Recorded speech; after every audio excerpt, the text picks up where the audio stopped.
희망이라고 하는 것은 여러분 어떤 생각을 하시는지 모르겠습니다만은 그 희망이라고 하는 것은 우리가 갖는 최소한 살아갈 마음을 희망이라고 그렇게 부를 수 있겠습니다.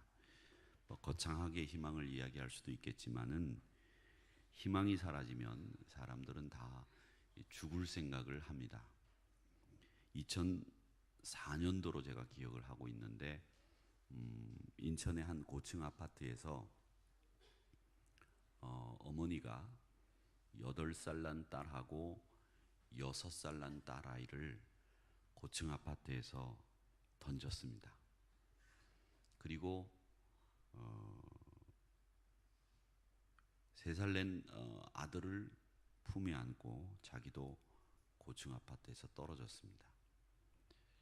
저는 그 사건이 아직도 잊혀지지 않는 이유가 그 어린 딸들이 죽기 직전에 이웃들에게 전화도 하고 하소연도 했다 그래요. 뭐라고 얘기했느냐면 엄마가 나를 죽이려고 합니다. 근데 그 말을 이웃도 그렇고 전화를 한 친척들도 아무도 믿지를 않았습니다. 결국 그 아이들의 말을 믿지 않은 까닭에 뭐 불행한 일이 일어났다고 단정지어 얘기할 수는 없지만 저는 가끔 그 일을 생각하면 그 어린 딸들이 이웃에게 엄마가 우리를 죽이려고 해요라고 말할 때 그 심정, 그걸 생각하면 참 가슴이 좀 터질 것 같아요. 그 아이들이 물론 부모로부터 생명을 얻었지만 부모로부터 생명을 박탈당할 위기 앞에 놓였을 때 아무도 도와주지 않는 상황에서 뭘 생각했겠어요? 이런 세상을 바꿔야 된다고 저는 생각을 하는데, 어떻게 보면 희망이라고는 그 아이들에게는 없지 않았겠습니까? 엄마가 나를 죽이려고 하는데 어디서 희망을 찾을 수 있겠어요? 그 엄마는 이제 남편이 사업에 실패를 하고 생활고 때문에 늘어난 카드비 때문에 자기가 식당 일 하는 것으로는 도저히 갚을 수가 없으니까 생각하다 못하고 결국은 자살이라고 하는 것을 택했는데, 자기만 자살하면 되느냐? 자기만 자살하면 되는데 아이들까지 고층 아파트에서 내던졌어요. 근데 여러분, 또 한편으로 인간의 가장 끈끈한 적인 이 부모의 정마저도 끊어야 되는 이런 일들이 이 세상을 살면서 일어난다고 하는 게 저는 도무지 이해가 안 되고, 왜 그렇게 그 돈 문제 때문에 부모의 그리고 자식 간의 그 정마저도 끊어야 되느냐, 이런 생각을 해보면 우리가 너무 희망 없는 시대를 살고 있는 거 아니냐, 이런 생각을 해봅니다. 그래서 우리 한국교회가, 특히 한우리교회가 해야 될 일은 희망을 만들어내는 일, 희망 만들기, 이걸 교회들이 해야 되지 않을까, 이런 생각을 해봅니다. 희망이라고 하는 게 뭐 거창한 희망이라기보다도 그 만몬이라고 하는 돈에 함몰되어 있는 이 시대를 돈이 전부가 아니야. 우리가 살고 있는 이 세상은 그보다도 더 위대한 가치들이 많아. 이걸 우리 교회들이 세상을 향해서 가르쳐 줘야 된다고 생각을 합니다. 요즘에 그 TV 프로그램에 나오는 뭐 룰라였던 멤버, 남자 멤버가 요즘에 TV에 자주 나오던데, 인터넷 뉴스에 그분이 진 빚이 얼마인지 나왔더라고요. 얼마냐 그랬더니 69억인가 되더라고요. 그분 빚이. 그 어머님이 어디 뭐 미운 오리 새끼인가 뭐 거기에 나와가지고 우리 아들이 얼마나 빚이 많은지 자기도 모른다고 그랬는데, 또 그 사람들이 궁금해서 그랬는지 신상털기를 해서 했는지 몰라도 그분 빚이 69억이래요. 근데 69억 빚이 개인이 갚아 나가기에는 사실 일평생 갚아도 다, 아무리 그 사람이 많이 돈을 벌어도 일평생 갚아도 갚을 수 있을까? 이런 생각이 들 정도로 많은 빚인데, 그래도 뭐 여기저기 뭐 돈 없이도 일본 여행 가가지고서 뭐 어디 그 이런 캡슐 같은 데서 자는 그런 프로그램도 잠깐 나오던데, 저는 그 사람의 삶이 연예인이고 뭐 우리에게 무슨 교훈을 던져주려고 프로그램을 하는 건 아니지만 그 사람이 몸소 우리에게 보여주는 메시지는 굉장히 크다고 생각해요. 내가 평생 갚을 수 없는 돈 70억에 가까운 빚을 가지고 있어도 나는 갚으려고 애쓴다. 나는 살아갈 이유가 있다라는 걸 우리에게 무언중에 메시지를 그 사람이 그 프로그램을 통해서 던져주는 건 아닌가 이런 생각을 해봤어요. 여러분, 절망이라는 게 그게 무서운 겁니다. 어떤 상황에서도 절망하지 않고 살아갈 수 있는 이유가 있다는 것을 깨닫게 하는 것. 그게 희망 만들기고 그게 교회가 해야 될 일이 아니겠는가. 이런 생각을 해봅니다. 홍해를 하는 걸 홍해 지명 강해를 하면서 왜 목사님이 아침부터 이렇게 무거운 얘기를 해가지고 마음을 우울하게 만들까 이런 생각을 하실 수 있겠습니다. 오늘 찬양도 참 은혜롭고 그런데 갑자기 분위기를 확 깔아앉혀가지고 뭐 희망이 없었고 막 고층 아파트에서 막 딸 던지는 얘기를 해가지고 가슴 아프게 할까 이런 생각을 하실 텐데 오늘 본문이 출애굽을 한 이스라엘 백성들의 상황이 바로 절망의 상황이기 때문에 그렇습니다. 어디를 보아도 희망을 찾아볼 수 없는 상황을 이스라엘 백성들이 만난 거예요. 14장 2절의 말씀에 보면 하나님이 출애굽을 한 이스라엘 백성들에게 진을 치게 하시는데 어디다 진을 치게 하시느냐면 비아하롯 앞에 있는 곧 바알스본 맞은편에 있는 바닷가에 장막을 쳐라 그렇게 얘기를 했는데 그 바닷가에 장막을 치라고 한 곳이 바다와 믹돌 사이라고 하는 곳입니다. 여러분 보실 때 믹돌이라고 하는 곳이 이렇게 보이실 텐데 이 믹돌이라고 하는 것이 잘 안 보일 수도 있으실 겁니다. 근데 지금 동그라미 쳐진 곳이 믹돌인데 그 밑으로 보면 홍해가 이렇게 보이고 삼각형이 시나이 반도, 시내 산이 있는 시나이 반도, 시내 반도입니다. 그리고 왼쪽이 애굽이고 저 위쪽 오른쪽 상단 쪽이 이스라엘이 있어요. 이제 이 지도는 여러분들이 보시면 아 이스라엘 지도이구나, 시나이 반도구나라는 걸 이제 자주 보셔야 되기 때문에 여러분들이 익히셔야 됩니다. 우리나라 지도만큼 믹돌입니다. 여기가 믹돌인데 이 믹돌이라고 하는 곳은 이스라엘 백성들 입장에서 하나님 입장에서 또 애굽왕 바로 입장에서는 생각해 볼 수 있는 위치가 이 믹돌이라고 하는 곳입니다. 왜냐하면 이 바다와 믹돌 사이에 진을 쳤다고 하는 것은 뭐냐? 이스라엘 백성 입장에서는 바다를 건너지 않고서는 가나안으로 들어갈 수 있는 방법이 없는 곳이에요. 여러분 보실 때도 이 지도를 보시면 저 위쪽으로 육지가 많죠. 그 육지가 많은 쪽이 북부 횡단로라고 해서 나중에 또 설명을 드리겠습니다만은 비암 마리스라고 하는 해변길이 있는 곳입니다. 저 해변길로 올라가면 이스라엘까지 6일에서 7일 넉넉 잡고 걸어서 또 어린아이들이 있고 노약자가 있다고 하더라도 열흘 길이면 이스라엘 가나안까지 들어갈 수 있는 길이 북부 횡단로 비아마리스라고 하는 윗길이 있어요. 육지로 가는 길이죠.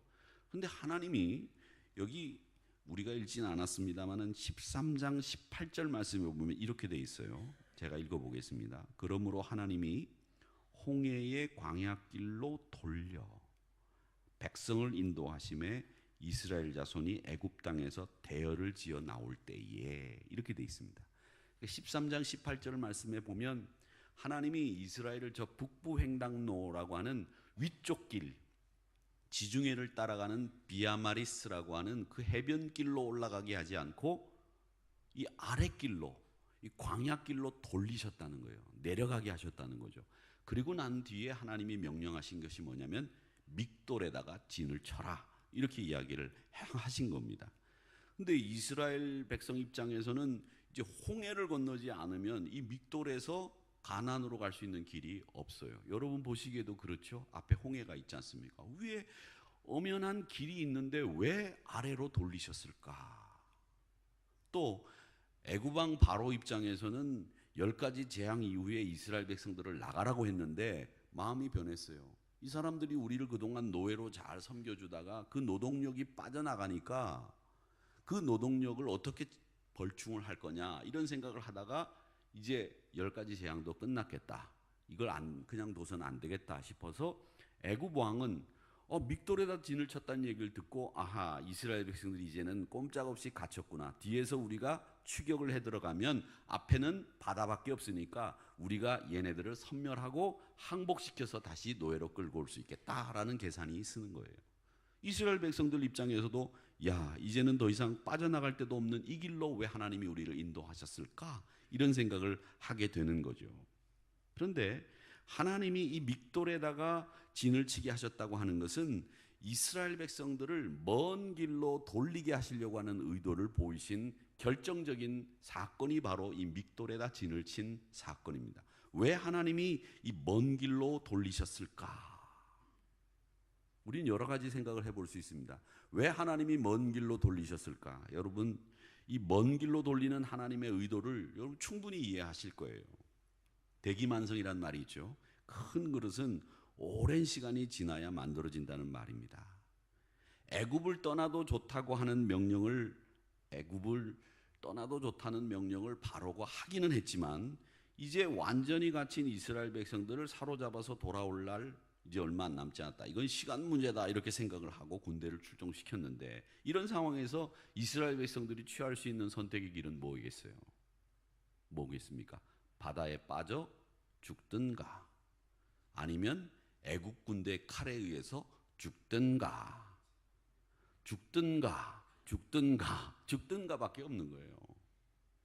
살 수 있는 방법이 없는 거예요. 아니면 뿔뿔이 흩어져서 도망가는 길. 결국은 이 모든 일들이 숲으로 돌아가는 거 그거밖에는 남아있는 게 없는 상황에 이르게 된 겁니다. 그러니까 죽는 방법을 택하는 거죠. 살 수 있는 길이 없어요. 죽는 방법을 택하는 거죠. 바다에 빠져 죽든가 아니면 바로의 칼에 죽든가 이 방법밖에 없는 거예요. 옛날에 유명한 이야기가 있습니다. 왕의 그 요리사가 있었어요.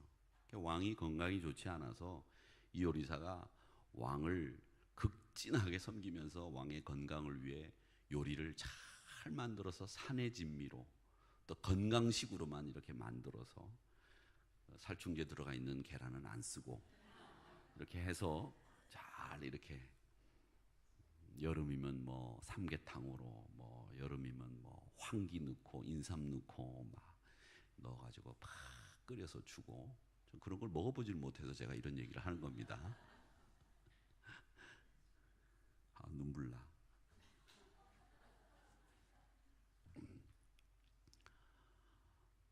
그렇게 잘 섬겼는데 요리사가 하루는 간신들이 왕을 암살하자 그런 간신들이 생겼어요. 그래서 왕을 이제 왕이 먹는 음식에 독약을 타서 죽이기로 작정을 한 겁니다. 그래서 요리사도 이 간신배들이 워낙 거세게 나오니까 거기에 응해가지고 왕의 음식에 독을 타는 데까지 동조를 했는데 막판에 마음이 바뀌었어요. 야, 내가 왕을 위해서 이렇게 충성했는데 왕에게 독약을 타서 죽이면 되겠는가? 그래서 왕에게 가서 이실직고를 다 했습니다. 왕이 얼마나 화가 났어요. 그래서 암살하려고 하는 그 간신들 신하들을 다 처단하고 이제 요리사도 너희는 자식 네가 이럴 수 있느냐? 너도 처형을 하고 사형을 시켜야 되는데 네가 그동안 나를 위해서 건강 음식을 제공하고 나를 극진히 섬겼으니 그 공을 생각해서 내가 너에게 죽는 방법만큼은 네가 택할 수 있도록 해주겠다. 칼에 죽을래? 아니면 교수형이 당할래? 태장을 맞고 죽을래? 죽을 방법을 택해라. 그렇게 요리사에게 명령을 했어요. 그랬더니 요리사가 왕에게 왕이시여 저를 사랑해 주시고 저를 이해해 주시니 감사합니다. 저를 죽는 방법을 택하라고 하셨으니 제가 죽는 방법을 택하면 되겠습니까? 그래 좋다. 네가 죽는 방법은 네가 택해서 죽어라.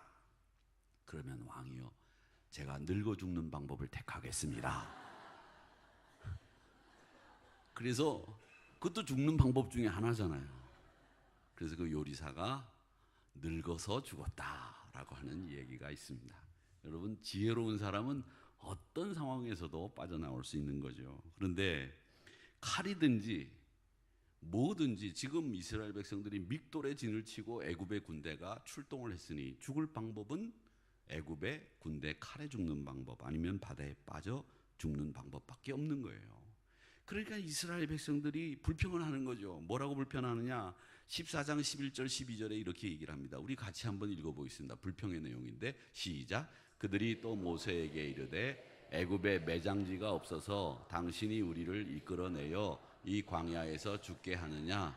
어찌하여 당신이 우리를 애굽에서 이끌어내어 우리에게 이같이 하느냐?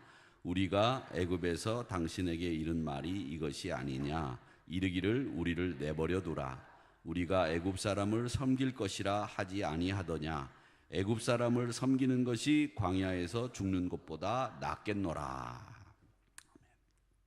뭐 아멘하고 싶지 않은 말이지만 어쨌든 성경 말씀이니까 아멘을 합니다마는, 이 사람들이 고통과 고난 속에서 자연스럽게 튀어나온 감정이 뭐였느냐? 두려움이에요.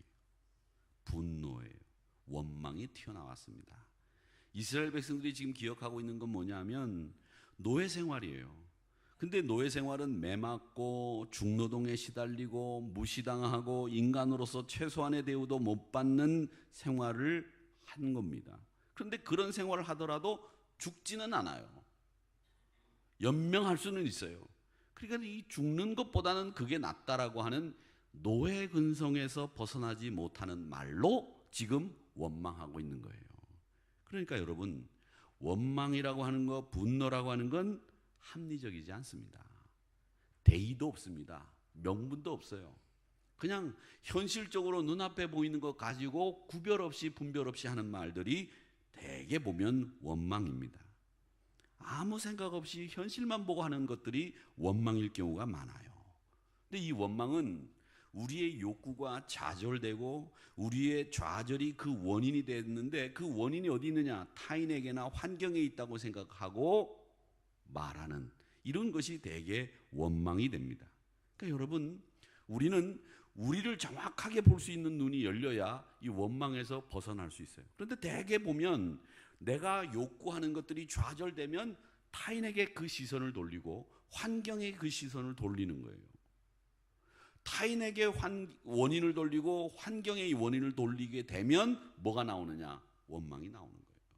그런데 나를 보자고요. 나를 보면 원망이 나올 수가 없는 겁니다. 그런데 여러분, 원망이나 불평을 해서 제일 손해보는 사람이 누군 줄 아십니까? 원망이나 불평을 해서 가장 손해보는 사람이 자기예요. 그 원망의 대상자는 이 원망하는 소리를 들을 수도 있고 듣지 못할 수도 있습니다. 또 들어도 그 사람이 아무렇지도 않게 생각을 하고 지나가면 원망한 사람은 자신이 한 그 원망이 결국 적절히 균형 잡힌 생각이 아니라는 걸 자신도 알게 돼요. 그러면서 이 자신이 원망한 사람과 같은 공동체에 있었다고 한다면 자신에게 일정 부분에 책임이 있다고 하는 것도 알아야 되는데, 그걸 다른 사람에게만 원인을 돌리고 환경에만 원인을 돌리게 되는데, 그게 또 다른 사람들의 지지를 받으면 좋은데 지지를 받지 못하면 더 속상한 거죠. 그래서 원망하는 사람이나 불평하는 사람들은 항상 하는 일이 뭐냐? 내가 하는 원망이나 내가 하는 불평을 누군가가 지지해 주기를 원해요. 그래서 그 지지해 주는 사람을 택도 없이 아무 생각 없이 또 막 옹호하고 같이 지지하면서 세를 규합하는데, 그런 일들이 생기게 되면 늘 공동체는 흔들리는 거죠. 근데 여러분 보세요. 원망이라고 하는 것, 불평이라고 하는 것은 결국 뭐냐면 자기를 병들게 하는 거죠. 그런 걸 생길 때는 여러분 아셔야 됩니다. 우리 안에 있는 욕구가 원망을 만들었다는 거, 우리 안에 있는 욕구가 우리로 불평하게 만든다는 걸 이스라엘 백성들은 몰랐어요. 그 욕구가 뭐냐? 살아야 되겠다고 하는 생존에 대한 욕구죠. 그게 지금 애굽의 바로의 칼날 앞에서, 홍해라고 하는 바다 앞에서 좌절되니까 원망하는데, 누가 나온 겁니까? 지금까지 모세가 나오자고 코 끌어가지고 나왔습니까? 아니에요. 모세가 나가자 했을 때 자기들도 자기 발로 나온 거예요. 자기 발로 나온 건 생각하지 않는 거죠. 누가 몽땅 쓸어 담아가지고서 어디다 실어가지고서 데리고 나온 거 아니지 않습니까? 자기 발로 거기까지 왔는데 그건 잊어버리고 지금 뭘 얘기하는 거예요? 자기의 욕구, 살아야 된다고 하는 그 욕구가 좌절되니까 모세에게 원망하고 하나님에게 원망하는 거예요. 원망의 원리가 그렇다는 겁니다. 그러니까 여러분, 우리는 우리 욕구가 좌절된다고 하면 그 욕구가 정당한 욕구였는지를 한번 점검해 보세요. 그리고 또 그 욕구가 좌절됐다고 한다면 우리가 이 욕구를 어떻게 모든 사람이 공감하는 욕구로 만들 거냐? 모든 사람이 합의된 욕구가 돼야 그게 목표가 되는 거죠. 내 욕구가 목표가 되는 게 아니에요. 그렇다고 한다면 정당한 방법으로 내 욕구를 모든 사람이 공감할 수 있도록 만들 수 있는 그런 방법들을 생각하는 게 현실적으로 합리적인 거죠. 근데 이스라엘 백성들은 지금 람셋을 출발해서 가나안까지 가는 동안에 자기 발로 나왔으면서 매장지가 없어서 여기서 죽어야 됩니까? 이런 얘기를 하는데 출애굽 경로 지도를 한번 여러분 보시기 바랍니다. 출애굽 경로 지도를 보시면 지금 이게 제일 맨 위에 있는 북부횡단로가 여러분 보이시죠? 북부횡단로. 이게 바로 비아마리스라고 하는 해변길로 가면 넉넉 잡고 열흘이면 들어갈 수 있는 길이에요. 이 길이. 그 다음에 중앙횡단로라고 하는 길이 보이시죠? 중앙횡단로라고 하는 길이 보이는데 이 횡단로라고 하는 길은 무슨 길이냐면 왕의 대로라고 하는 길이에요. 왕의 대로. 왕의 대로라고 해서 해발이 한 600에서 500 정도 되는 높은 산맥을 중심으로 해서 가는 중앙 관통을 해서 가는 길입니다. 이게 아시아 쪽으로 가는, 즉 바벨론이나 메소포타미아로 가는, 가나안을 거쳐서 가는 길이에요. 이게 중앙횡단로라는 길이죠. 그런데 이 북부횡단로 비아마리스와 중앙횡단로인 왕의 길을 가지 않고 어디로? 저 숲꽃을 밑으로 해서 저 믹돌로 수에즈 운하를 건너서 마라로 해서 밑으로 하나님이 내려가게 만드신다는 거죠. 그러니까 이 북부횡단로나 중앙횡단로가 있는데도 불구하고 왜 밑으로 내려가느냐라고 하는 거예요. 이 북부횡단로와 중앙횡단로는 성경에 다 나옵니다. 이사야서 9장 1절에 보면 해변길이라고 나와요. 해변길. 이게 라틴어로 보면 비아라고 하는 말이 길이란 뜻이에요. 웨이라는 뜻이에요. 마리스라고 하는 말은 마린이라고 해서 바다라는 뜻이에요. 그래서 비아마리스라고 하는 말이 거기 가보면 다 있어요. 거기 그걸 성경에서는 이사야서 9장 1절에 보면 해변길이라고 나오는 길이 북부횡단로 길이에요. 그다음에 중앙횡단로라고 하는 길이 있는데 그건 민수기 20장 17절에 보면 왕의 큰 길이라고 하는 길이 나옵니다. 그게 요르단을 통과해서 가는 길이에요. 지난번 성지순례 가셨을 때 여러분들이 야곱이 제가 자꾸 이러죠.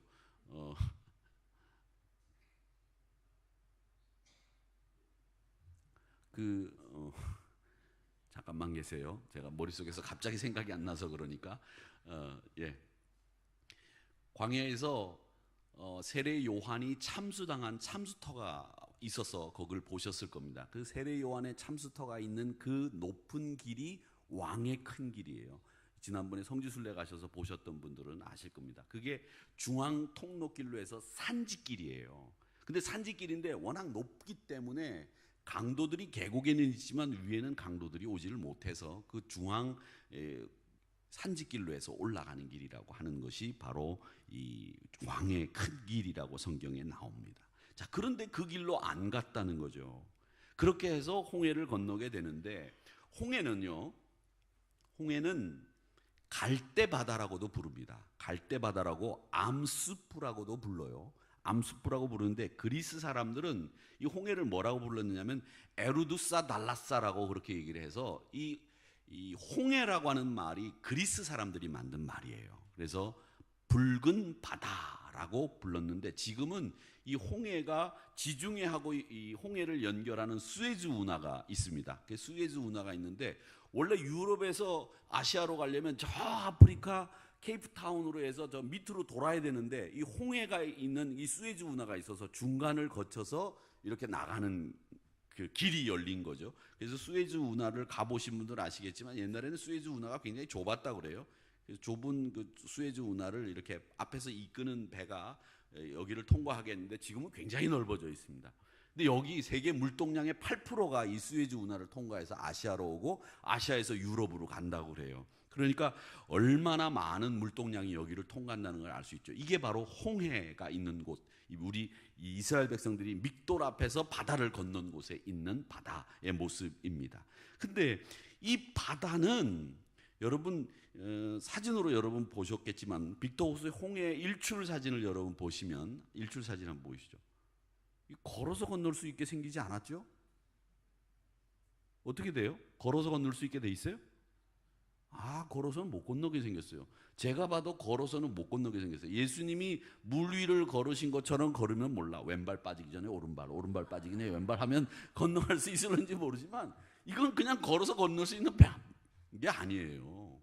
이 빅토우스라고 하는 곳이 호수가 아니죠. 사실은 홍해 쪽인데 여기가 이 믹돌 앞에서 이 이스라엘 백성들이 바다를 건넌 곳으로 추정이 되는 사진입니다. 사진은 몇 장 있는데 한번 더 보이시죠? 한 장 더. 네, 일출 사진이죠. 근데 여기 근처에는 꽃도 이쁘고 대추야자가 굉장히 많이 나옵니다. 대추야자 이렇게 생겼어요. 이렇게 생겼어요. 근데 이게 마르면 좀 쪼글쪼글해지죠. 근데 이게 얼마나 다냐면 여러분 너무 달면 쓴맛 나는 거 아시죠? 너무 달아서 써요. 그 정도로 달아요. 이게 굉장히 많이 나옵니다. 그래서 이 홍해 주변에는 과일도 많고 물도 많고 또 비옥하고 그러니까 살기가 좋아요, 나빠요? 좋아요. 우리 양재동처럼 좋은 동네가 홍해예요. 굉장히 좋은 동네인데 독립문도 살기 좋아요. 예, 살기 좋습니다.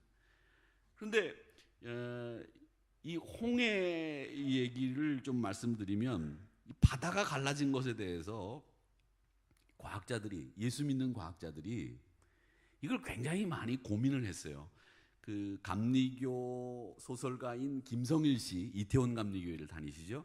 그분도 이 성경 이야기를 여러 가지로 풀어서 설명을 하셨는데 이걸 이 예수 믿는 과학자들이 어떻게 설명할 거냐, 과학적으로 이걸 설명을 해놓은 적이 있었습니다. 이게 언제냐면 미국의 국립대기 연구소라고 하는 곳하고 콜로라도 대학하고가 같이 연구를 했대요. 그러니까 이분들이 별로 할 일이 없는 분들 아닌가 이런 생각이 들긴 해요. 근데 콜로라도 대학이, 콜로라도가 미국에서 좀 이렇게 못 사는 주 중에 하나잖아요. 콜로라도 이 대학하고 국립대기연구소에서 연구를 했는데 어떤 연구 제목이었냐면 바람이 물의 깊이에 미치는 충격, 이런 연구를 했어요. 바람이 물의 깊이에 미치는 충격, 그런 연구를 했는데 이게 온라인 잡지 저널의 플러스원이라고 하는 곳에 실렸다고 합니다. 플러스원, 거기에 실린 사진이에요. 근데 이 사진에 보면 14대 컴퓨터를 이용해서 이걸 분석을 했는데 63마일, 저기 마일로 돼 있죠. 63마일 정도의 바람이니까 킬로로 따지면 한 101km 정도 되는 바람을 위에서 이렇게 내리쬐면 말이죠. 내리 쏟아 부으면 12시간 정도 바람을, 그렇게 101km 정도 되는 바람을 확 불면 4시간 정도, 1.8m에서 2m 정도 되는 물이 4시간 정도 없어진대요. 그래서 밑에 있는 흙이 드러나게 된답니다. 그래서 이 콜로라도 대학에 있는 사람들이 연구한 결과 당시 이스라엘 백성들이 믹돌에 진을 치고 있을 때 하나님이 63마일 정도 되는 101km 정도 풍속의 그 바람을 12시간 정도 확 부어가지고 물을 갈라놓으셨다라고 연구를 해서 발표를 했습니다. 이건 과학자들의 연구 결과예요. 그래서 온라인 저널인 플러스원이라고 하는 곳에 찾아보시면 여러분들이 그 연구 결과들을 볼 수 있습니다. 그런데 이게 미국 국립대기연구소에서 이런 연구 결과를 발표했다고 하더라도 바람을 불게 한 건 누구예요? 하나님이시죠. 하나님이에요. 12시간 동안 101km에 해당되는 바람을 불게 했다. 이건 하나님만이 하실 수 있는 일이지 사람이 할 수 있는 일은 아니죠. 근데 이스라엘 백성들을 믹돌에 진을 치게 한 다음 앞에 바다가 있게 하고 뒤에 애굽의 군대가 쳐들어와서 지금 칼에 죽느냐 물에 빠져 죽느냐는 이런 상황 속에 빠뜨린 것은 하나님이 이스라엘 백성들에게 뭔가를 교훈하시기 위함 아니겠는가라는 생각을 우리가 하게 되는 겁니다. 자, 그러면 하나님이 도대체 무슨 교훈을 주시려고 믹돌로 북부 횡단로가 있고 중앙횡단로가 있는 그 길을 다 내버려 두고 홍해 광야길로 내려오게 하신 다음에 칼에 죽느냐 물에 빠져 죽느냐는 이런 생사기로 앞에서 이스라엘 백성들을 서게 하셨을까? 이 이유가 뭘까? 우리는 그런 상황을 안 만나느냐? 우리는 그런 상황 속에서 하나님을 원망하고 불평하고 그냥 끝내느냐? 이걸 한번 생각해 보자는 겁니다. 하나님이 이스라엘 백성들에게 원하신 것은 무엇이었느냐 하면 이걸 물어보신 거예요. 이 사건을 통해서 야, 너희들 라암셋에 살 때 그 라암셋이 나일강 델타의 삼각주로 얼마나 풍요로운 곳이었니? 너희가 비록 노예 생활을 했지만 그곳이 풍요로운 땅이라는 걸 너희들 알지? 그런데 가나안 땅 들어가기 전까지 그 풍요로움을 잊을 수 있어? 이걸 하나님이 믹돌 앞에서 이스라엘 백성들에게 물어보시는 거예요. 너희들이 원망의 자리에 서지 말고 그 풍요로움을 잊고 이제는 하나님만 믿고 살아갈 수 있느냐? 그걸 물어보시는 거예요. 그런데 이스라엘 백성들 머릿속엔 지금 뭐만 있느냐? 풍요로움만 있는 거예요. 아직도 노예 생활을 하면서 자기들 생활이 그래도 노예이지만 먹을 건 많았어, 이런 생각을 하는 게 뭐냐? 민수기 11장 15절 말씀에 보면 이런 말씀이 있어요. 한번 읽어보겠습니다. 시작. 우리가 애굽에 있을 때에는 값없이 생선과 오이와 참외와 부추와 파와 마늘들을 먹은 것이 생각나거늘. 지금 이스라엘 백성들의 머릿속에는 이런 것들이 지금 생각난다는 거예요. 그런데 보세요.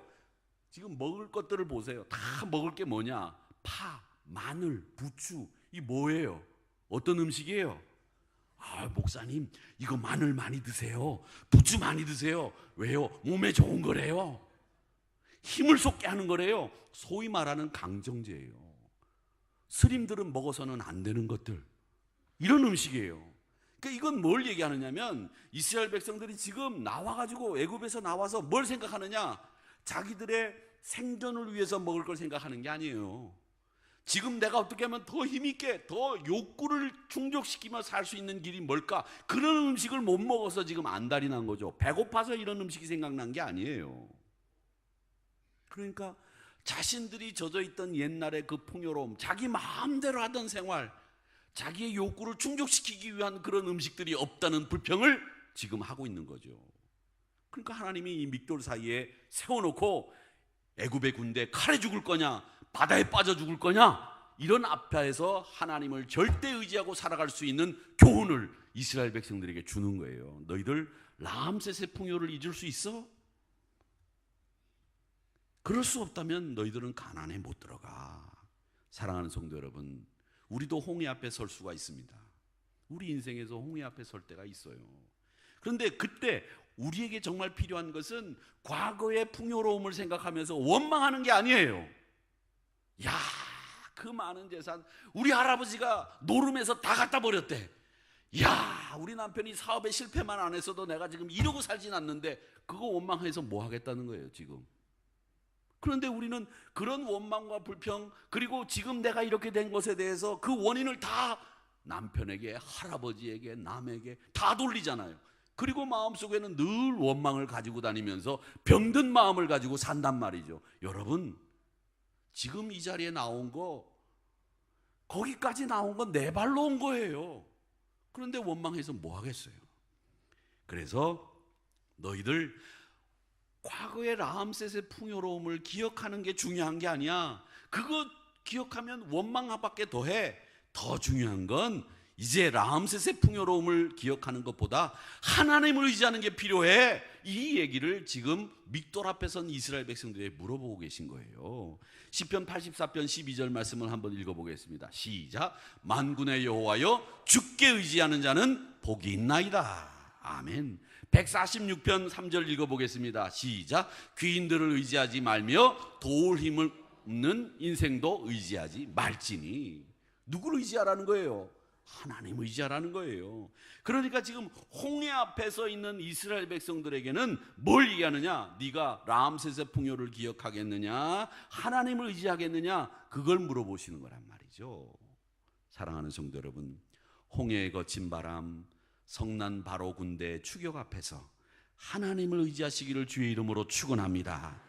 출애굽기 14장 15절 16절 말씀을 우리 같이 읽어보겠습니다. 자, 시작. 여호와께서 모세에게 이르시되 너는 어찌하여 내게 부르짖느냐? 이스라엘 자손에게 명령하여 앞으로 나아가게 하고 지팡이를 들고 손을 바다 위로 내밀어 그것이 갈라지게 하라.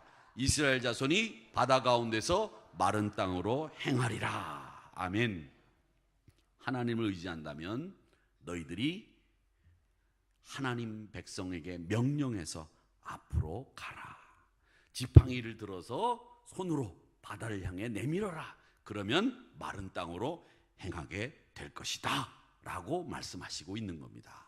여러분, 홍해 앞에서 이스라엘 백성들이 이런 일들을 경험하면서 하나님의 메시지를 듣는 거예요. 아, 그렇구나. 원망이 아니라, 불평이 아니라 하나님을 의지하는 것이 우리에게 필요하다라는 걸 배우는 거예요. 그래서 이스라엘 백성들은 믹돌 앞에서, 홍해 앞에서 다시 이것을 배우고 홍해를 건너고 마라로 거쳐 르비딤으로 거쳐 시내산을 거쳐 율법을 받고 가데스 바네아로 해서 요단강을 건너 가나안까지 들어가게 되는 거죠. 그러니까 여러분, 장애물은 장애물일 뿐이에요. 그건 하나님이 아니에요. 그건 우리를 막지 못해요. 하나님이 우리에게 뭐라고 말씀하시느냐? 앞으로 나아가라. 앞으로 나아가라. 너희들이 지팡이를 들어 바다 위를 가리켜라. 그러면 육지가 돼서 마른 땅으로 건너가게 되리라. 이렇게 말씀하시는 것 기억하시면서, 하나님은 실수가 없으신 하나님이에요. 우리를 택하신 하나님이시기 때문에 하나님 의지하시고 앞으로 나아가시는 저와 여러분이 되시기를 주님의 이름으로 축원합니다. 아버지